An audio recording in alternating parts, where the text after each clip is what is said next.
Welcome to Undressing Intimacy, where we cut through the bullshit Greggy, so we can get naked. you can't say that. Why not? How would you say it then? Well, maybe more like, welcome to Undressing Intimacy, where we undress emotionally so we can undress physically. That's exactly what I said. Not sure what the problem is.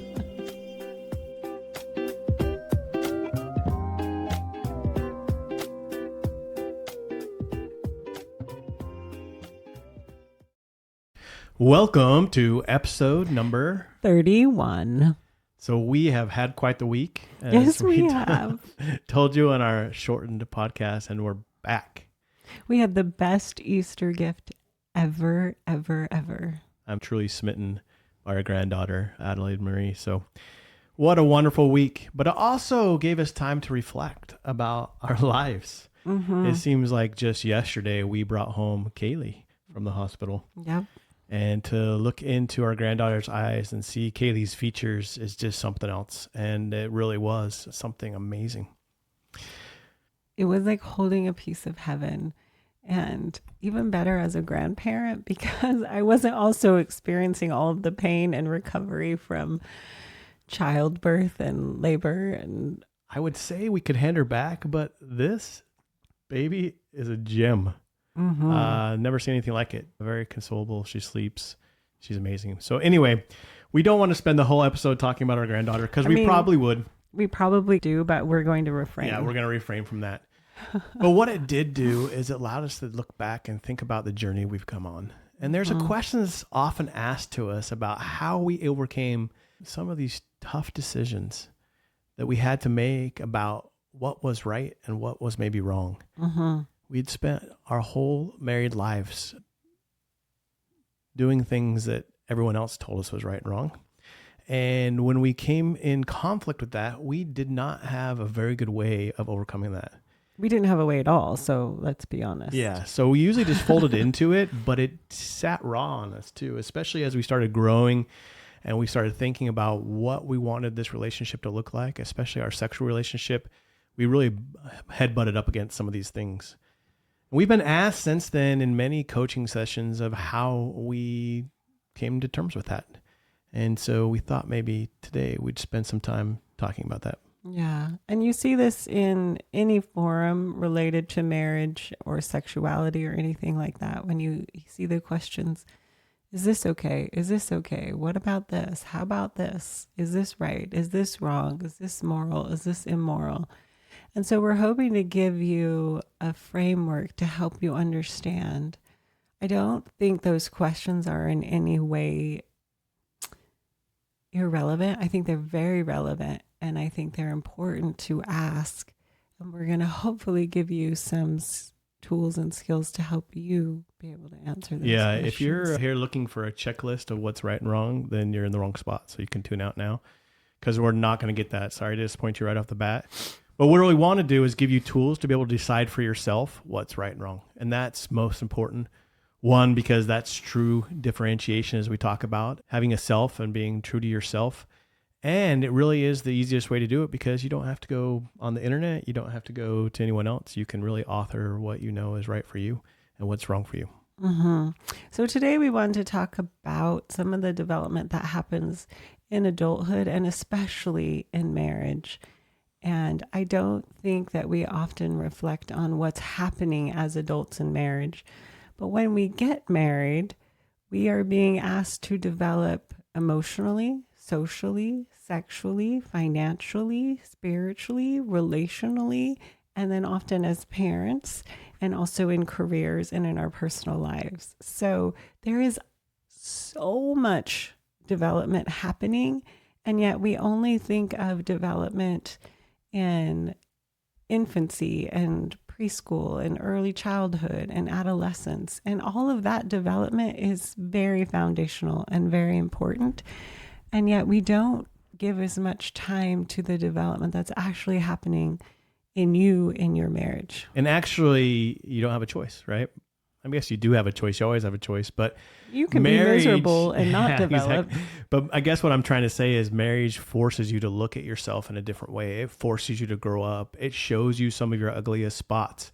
It shows you some of the places where you struggle. It is inherently made to do that, which is quite interesting because we've been taught all along from the very beginning, just the opposite of that. We taught all along that, if you find your one and true only and you fall in love and you get married, then life's going to be lovely and blissful.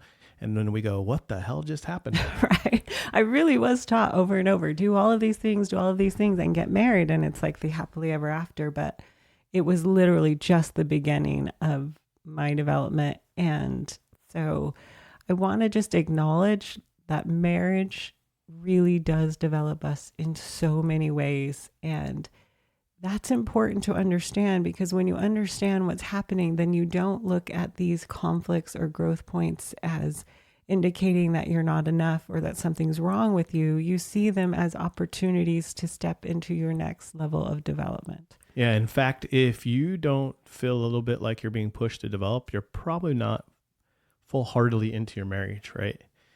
Even as you start developing and growing, there's always points. We talked about it on our last podcast. Even just in this emotional crisis that we went through, waiting for this grandbaby to come, I did not handle myself in a way that I respected, right? And there was growth that had to happen. And so you will continue to feel that pain point of, hey, I don't respect myself in this moment. I need to grow.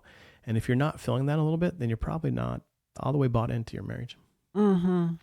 And I think we are accustomed to looking at infants or young children or teenagers and seeing, this pain point is part of their growth.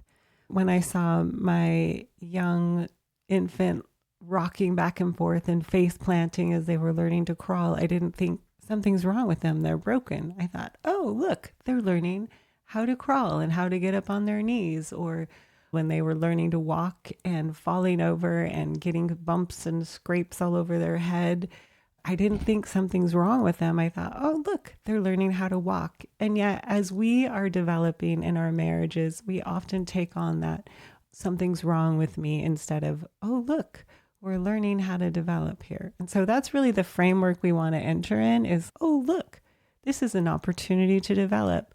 And we present these stages of adult development in that frame. If you are bumping up against the edge of that stage, great. You're starting to develop. Yep. And it's not like we take our child and say, stop trying to crawl, stop trying to walk. Just the opposite, right? Oh, you fell down. We got to wrap you up and lock you away so you don't get hurt. It's just the opposite. But yet that's usually our biggest response to bumping up some of these areas of development is, this hurts. There's something wrong with me. I need to back off. I need to stop doing this. And oftentimes we find when we're coaching, we find our clients right at the edge of these development stages over and over and over again. And when it gets uncomfortable, that's when they're like, I'm doing something wrong. When we're like, yeah, let's go. When we're like, those big fights are coming, we're like, here it is. And they're like, you're crazy. No, we're not crazy. We see the point where you're about to develop. Like these crucial developments that happen and these crucial growth points and these crucial conversations. And so not that we're taking joy in your pain. We're not, because we are there too. We are growing and learning. But I think when you see these pain points as opportunities, you approach them differently and you can have a little more emotional bandwidth and hope and courage to see, I'm developing here in this moment. Yeah, I think it's almost the opposite. I find myself holding our clients in high regard and in a sacred place, right? Because we see what it takes to overcome these challenges and move forward. And it's just in awe that they're willing to bear down and do it, right? And oftentimes adults aren't. We didn't for years and years and years. And so instead of judging, we're really just cheering you on. We're really just excited to see that you're willing to put in the effort to go do it. And we understand when you pull back and withdraw. We've been there too. And we're here just to encourage you and coach you and help you understand that you're almost to a point of development and you need to keep going. And that's what's so important. And to tell you the truth, it's really the fulfilling part of coaching is watching couples get beyond that point, or individuals, more like individuals, because really the couple stuff comes because of the individual development and going through those stages. Each of those individuals have to push through that development stage to be able to come closer as a couple. We can't really control what happens in the couplehood. But when you bring a more developed self to a relationship, it's ask the other it person. is that opportunity. It invites the relationship to develop too. So I would say they are inherently linked. Oh, absolutely. Because the dance step changes. And if you're going to have a dance partner, they have to change with you. You're going to be stepping all over your toes. Ask Amy as we were at the retreat trying to dance last time. It'd been a while since we did it, and I may have stepped on a toe or two. She loves dancing. If I was a better husband, I would actually take her dancing more often. I told her and swore to her that I was going to buy her dancing lessons for our anniversary once. I'm and I holding tried. it to you. Then COVID came. So, oh, that's true. It was right before in COVID. Anyway, I probably should have brought that up. Now I'm on the hook again. Damn it. Mother's Day is coming up. Oh, shoot. And it's recorded for everyone to hear. You can't back That's out of right. that. What was I thinking? I do love dancing. But that's what it is, right? If you don't change that dance move, that dance stops. So you're going to step on your toes. And it can be awkward for a while as you work through it. If you're willing to put in the time to try your best to match those dance moves and to try to be with them. And sometimes it's, hey, time out. I don't like this dance. Let's try another one. And so there's all that negotiation, but really it is the development of the person and pushing through these development stages that allows the couple to go through these development stages. So let's talk about them, shall we? Let's do it. So I just want to say at first that these stages are based on Lawrence Kohlberg's stages of moral agency, which is part of our adult development. They're also a condensed version of Robert Keegan's stages of development. They're kind of all smushed together in here just to simplify. Robert Keegan has 5 stages. Lawrence Kohlberg has 3. This meshment of these stages really comes from Dr. Jennifer Finlayson Fife, but we do like the way that she has presented them. Kudos to her. Yeah. We want to give credit where credit is due. So we're going to talk about 3 different stages. And what I want to say at first is I see clients see these 3 stages and they go, okay, I'm getting to stage 3 and I'm just going to plant myself there and I find the one thing that says I'm in stage 3, I'm going to go ahead. We've had one that was like, I'm going to do this hell or high water no matter what. And you're like, wait a minute, that's kind of antithetical to the purpose of going to the stage. Yes. And what I want to say is that each stage is important and each stage you are going to learn. And each stage you are going to go through multiple times in multiple ways. So remember I said we're learning emotionally, socially, relationally, spiritually, sexually. And in each of those, you are going to go through these stages several times. So I don't want to give the impression that if you do this one thing or you check off this 5 things, you're going to get to this certain stage and then stop. We're trying to get you out of the checklist mindset. Yes. Get out of there. And by the way, I see it a lot like differentiation we talk about, right? We're going to regress. I felt like I was aggressive this last week as we went through those emotions. Aggressive or regressive? Regress. Regress. Did I say aggressive? Mm-hmm. I get aggressive too, but I meant regress. We're going to regress. I regressed as I went through the difficult emotions of waiting for my grandchild to come. I've definitely saw myself regress. And it's really kind of like that differentiation stage. You're going to go back and forth. You're going to have regressions. But what we want to see is that you recognize them and have tools to say, that's not where I want to be. That's not where I respect myself. And here's how I'm going to change it. So don't feel like you're going to get there. You're going to stay there and it's going to be an end game. Right. We view these as directional, like a way to guide and direct yourself towards that development. And again, you're going to have a lot of new opportunities, situations, circumstances that invite this development. And that's okay.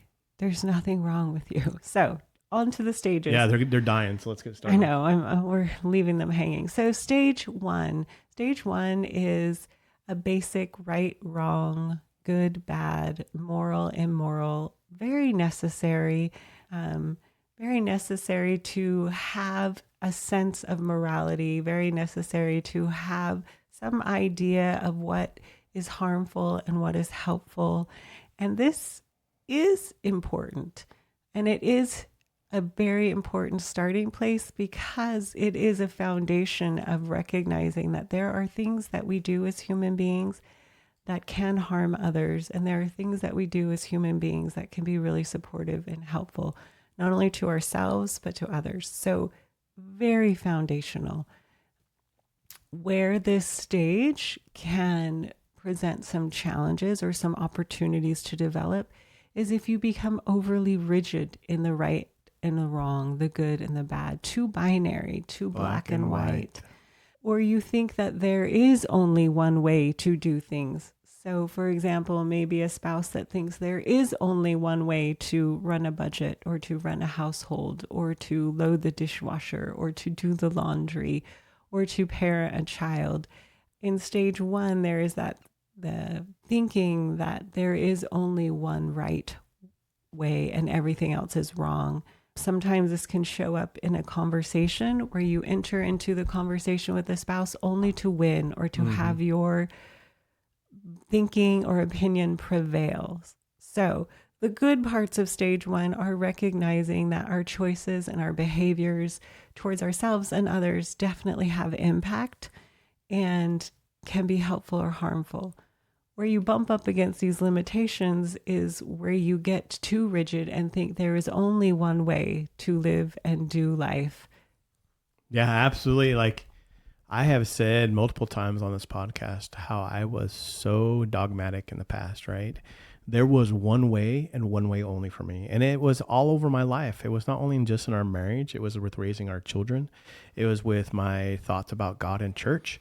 It was in my politics. It was in everything I've done. And I actually look back now and catch myself. And I'm like, oh my gosh, I only had such a narrow mindset of there was one way and one way only. And it really limited me in my growth for sure. And I was definitely stuck in this.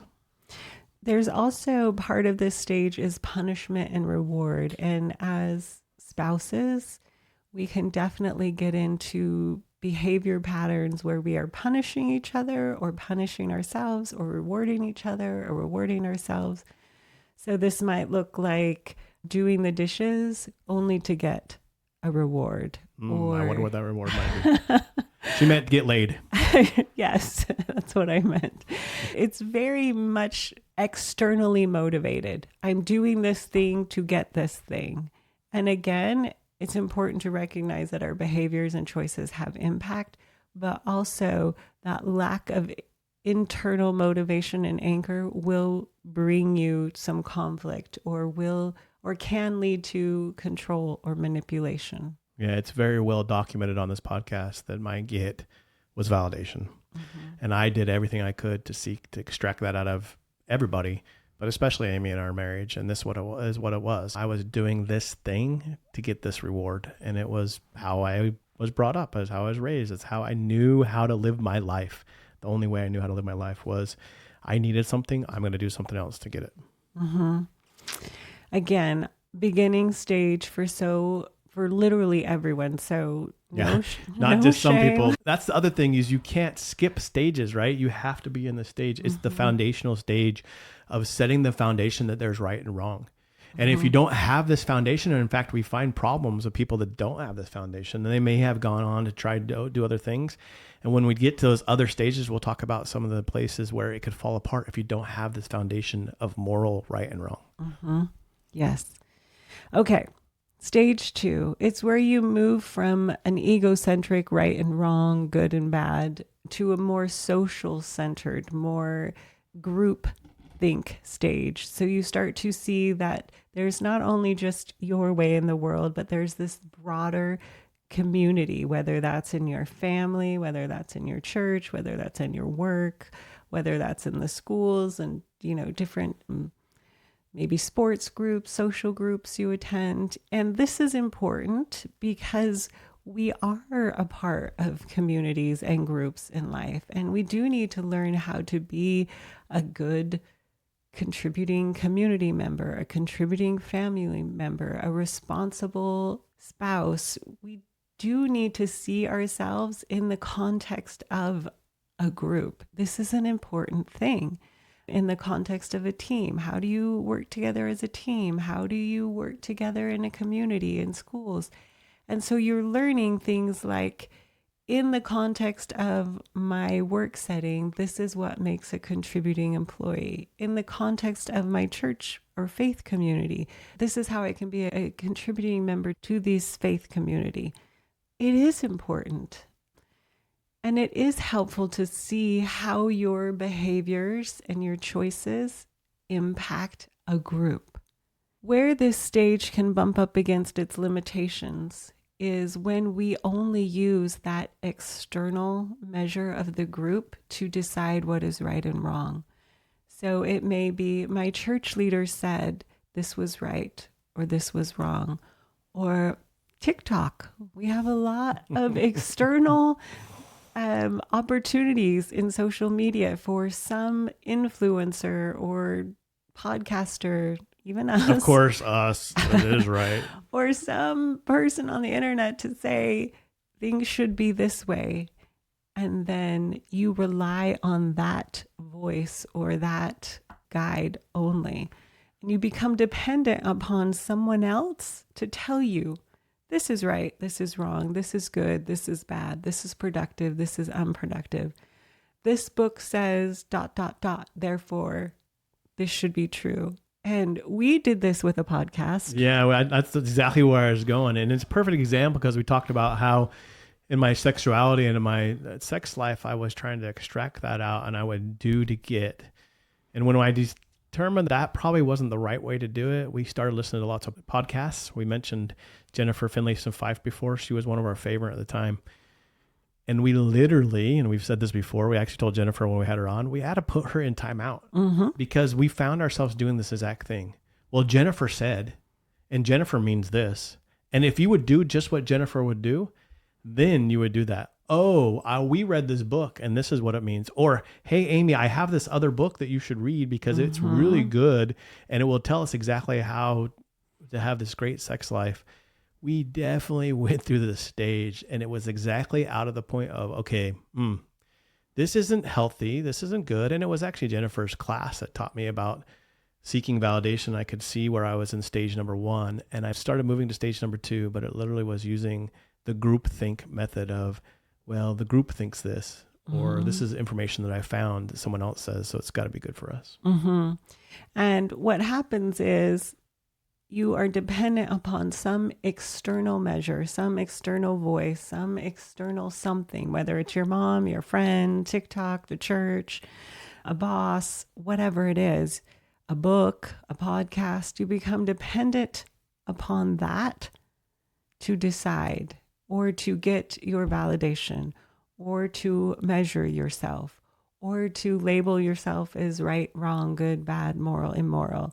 And this is where we really see all the questions. Is this okay? Is this right? Is this good? Is this bad? And it is not a bad thing to talk with others or to explore or be curious or open. I'm not saying that's a bad thing at all.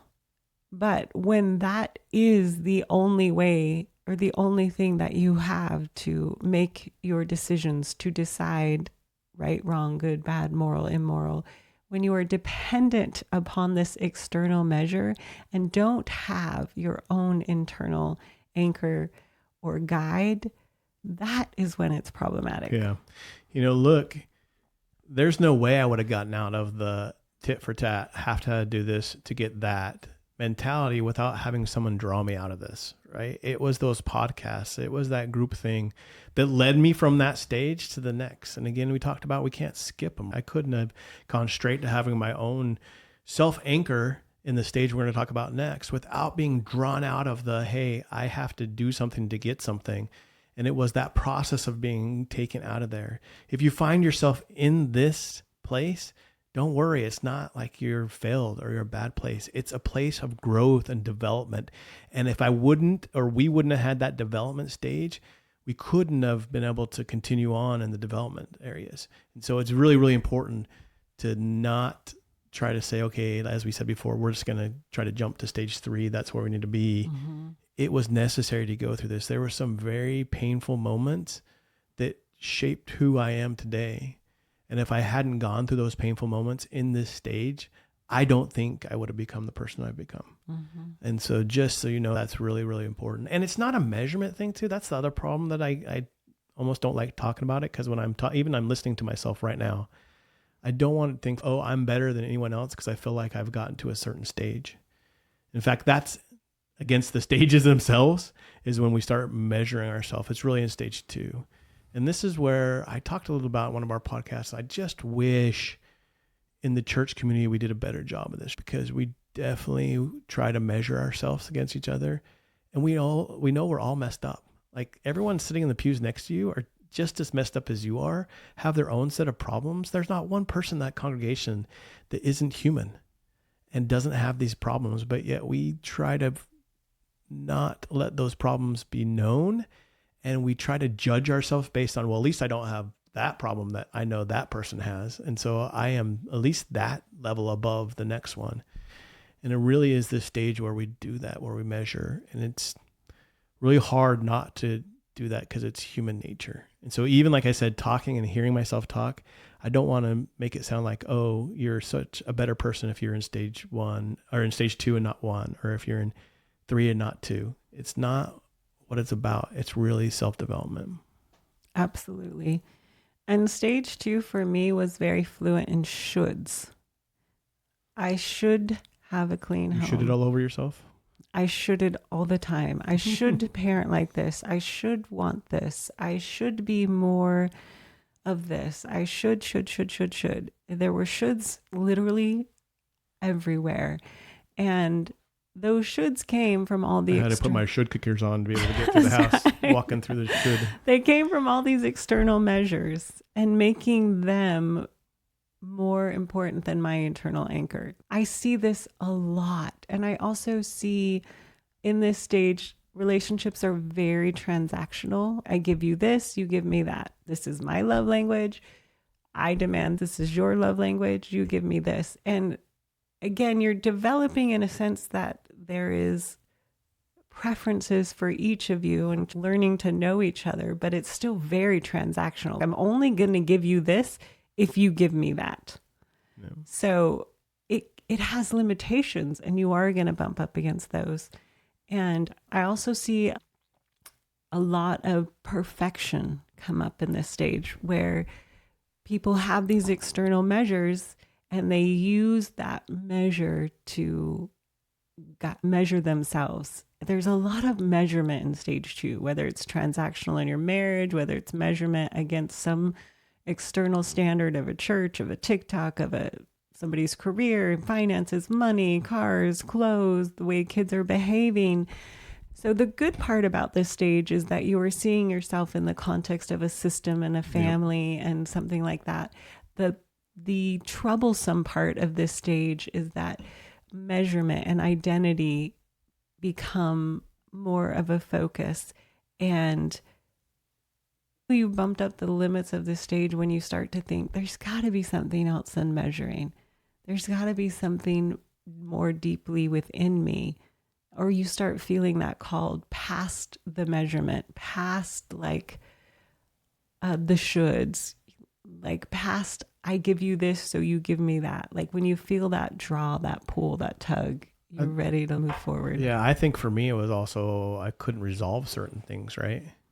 Yes. So I had questions and things that I felt very passionate about, but I went to the group to answer them, and no one could answer them in a way that would suffice the question. Mm-hmm. To me, that's what really felt the pain of bumping up against this.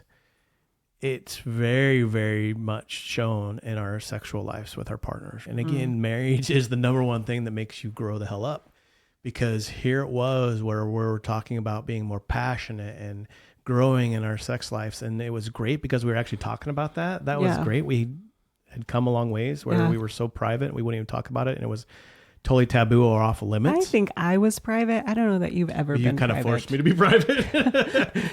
I couldn't even make a joke and I get in tons of trouble. But yeah, I don't think I wasn't trying to throw you on the bus, babe. This was a we for here.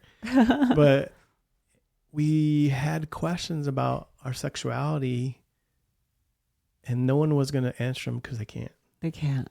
And that's where I really found myself bumping up against this groupthink.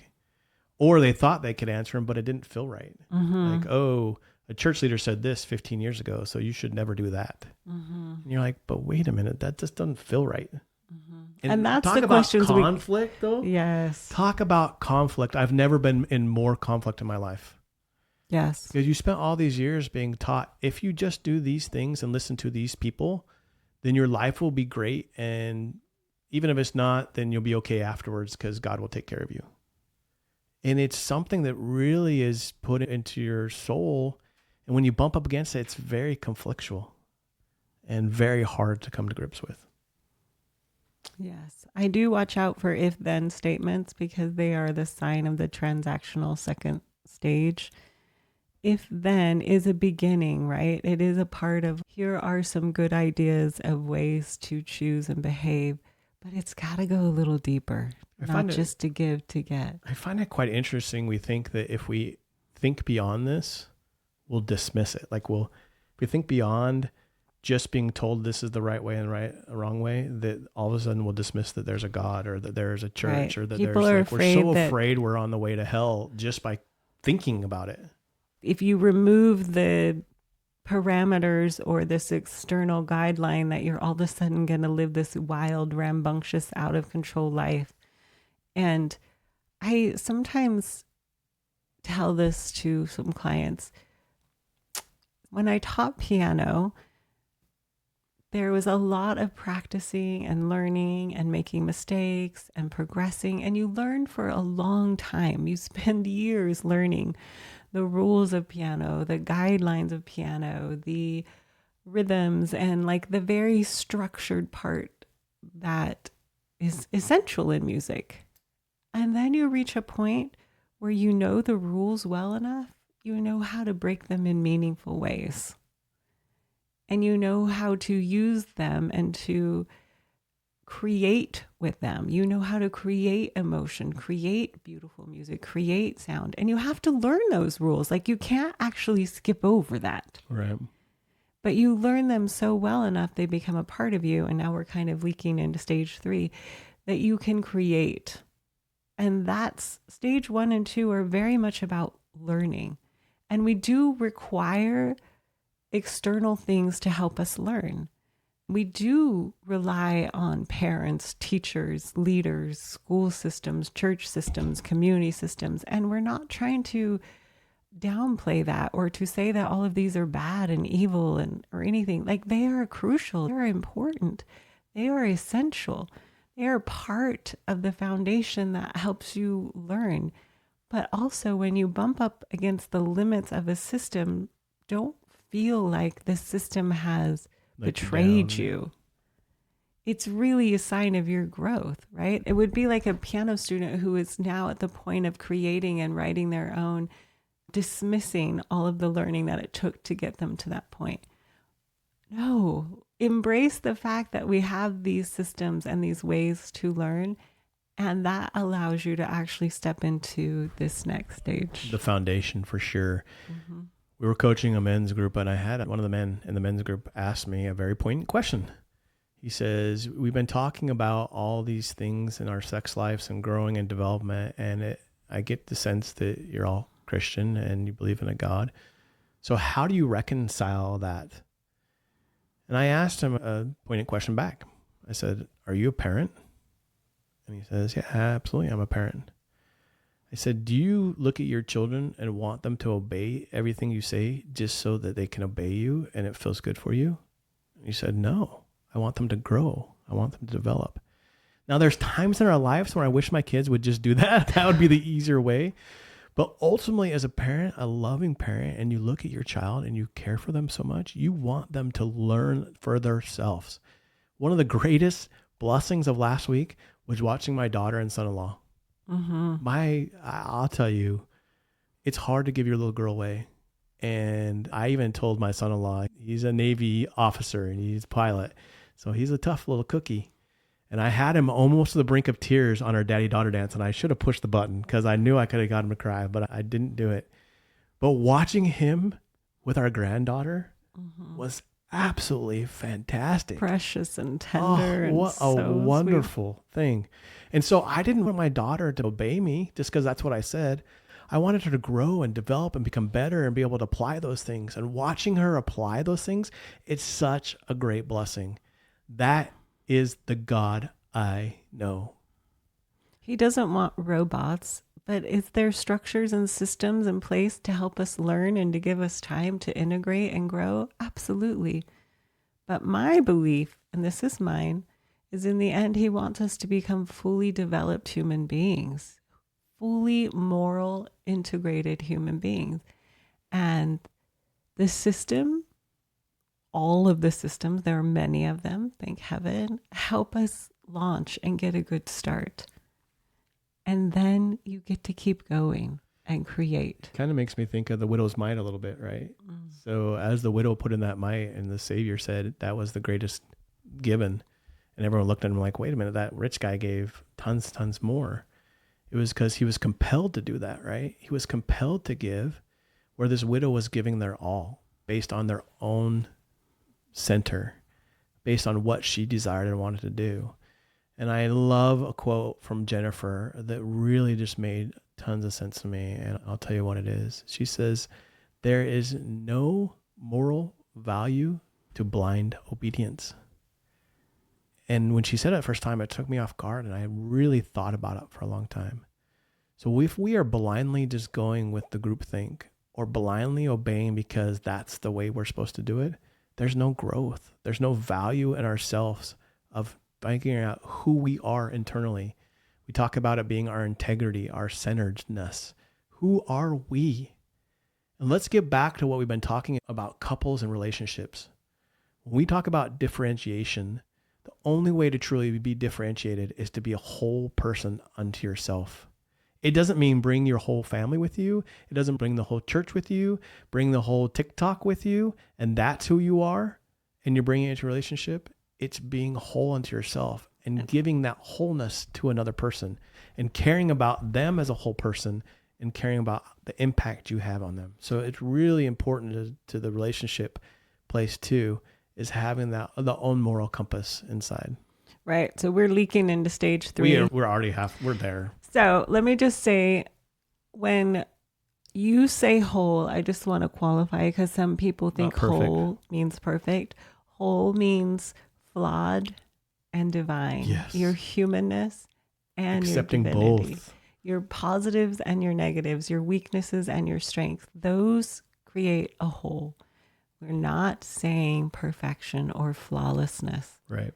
Bringing your whole self is to bring all of you. Being able to see that you are broken and you make mistakes, it's not hopeless, right? That's part of you being human. And that's the great part about being human, because if we were all little robots, there wouldn't be no pleasure about being it. We would just act exactly how we act. We wouldn't grow and develop. But being humans is amazing because it allows us to be imperfect and to make mistakes and to learn and to grow. And so absolutely, whole does not mean perfect. Creativity in that. And that's where life is. That's where, when we talk about, that's the eros. It's the creation. We talk about not processing through those emotions and them not being benign. They're going to come out another way. One way to show that you're processing through your emotions is you're creating, you're doing something, you're alive. Something gets you all going. Yes. So the third stage is about integrity. It is about self-authoring. The past 2 stages were based on external measures. And again, related to the systems that they are in. That's important. But the third stage is a very deep internal reference. It is where you are referencing your desires, your God-given desires that lead you, your principles, the morals and values that you have learned in the past 2 stages, the experiences that you've had. You are not getting rid of these. You are integrating them into your whole soul, into every part of you. You're not leaving anything behind. A lot of people think stage 3 means you somehow jettison get rid something, of your sexuality or your emotions or your personality or any part of you. No, you were bringing all of it. That's emotional, the foundation physical, we talked about. You got to build on it. Spiritual, sexual. In fact, you are integrating all of those into you. And you are referencing your internal self, your internal anchor. And it's not so rigid. A lot of ways people describe the self is strong but flexible, meaning that you know who you are, but you're also very willing to be curious and open and a part of communities and a part of relationships. And you accept that you are human, but you also see your divinity. You don't need the external validation of others. You are not doing things to get your spouse to give you something. You're not doing things because you want them to validate you. You are doing them because that's what you desire to do and how you want to be. And if the validation comes, fabulous. And if not, that's okay too, because you're doing it from your own whole self. That's a really confusing point because you're doing the exact same things. And we've talked about it. It's the intent behind them. And this is the stage. Like I do the dishes now. I used to do them to get laid. I do them now because I care about being a part of a family and taking care of what we have. And it means something to me now. I used to walk past the dirty dishes and it wouldn't bother me. And now I'm like, oh, those need to be done. I'm going to do them. But it was very different. And this is very, very hard because you no longer have that measurement. You know where I have, am I here? Am I here? The measurement is now internal. And it takes a lot of painful conversations with yourself. What do I truly believe? Who am I really? Who do I want to be to bring to this relationship? And you bump up against things and you pop back and you struggle and you go forward and you go backwards and there's thoughts and processes that go through this. It's a very strenuous part of growth that's not easy. And I think you're very willing to see your flaws because you can confront your flaws and know that you're still worthy. So this isn't, again, about perfection in any way. This is a willingness to say, yeah, I missed the mark there, or I was really blind in that moment. And I'm willing to own up to that. And this is where relationships, most importantly, starting with yourself, but also with others, become so very rich and deep because you are able to have those difficult conversations. You are able to confront some deep complexities and give yourself space and time, your relationship space and time to work through them. Yeah. You're shedding the shoulds, you're shedding the perfection, you're shedding the transactionalness, and you are giving or showing up or contributing because that's who you want to be. This is really crazy. As you're talking, I'm thinking about this process and how I went through it. And I wish I would say, oh, I got to a point where I decided I'm going to go to stage 3 and this is going to be great. I think what really kick-started this stage for me is my children. And believe it or not, it's not me being their parent. It was really them leading by example. I started having a few kids that were bumping up against this stage 2 and questioning things and struggling with them. And it made me start thinking, what is going on? And what do I think about what they're doing? And how do I approach it? And in my very dogmatic way before, it would have been, this is the line you will toe because this is what we said, or this is what everyone else says. Because I loved my kids so much, I couldn't do it. I couldn't go there. And so it made me stop to pause and think, what is going on? So I really think as we talk about this, it was my children growing up and developing that made me stop and think, I need to grow up. And that's a little crazy, right? We raised these kids for years and years and years. And it was really them that made me stop to think about, what am I doing here? And I have had such deep, rich conversations with people that I wouldn't have had with before. I talked about the transgender Uber driver that picked me up to take me to the airport. We had an hour drive to the airport, and I probably would have before just been totally quiet in the back seat and not said a word.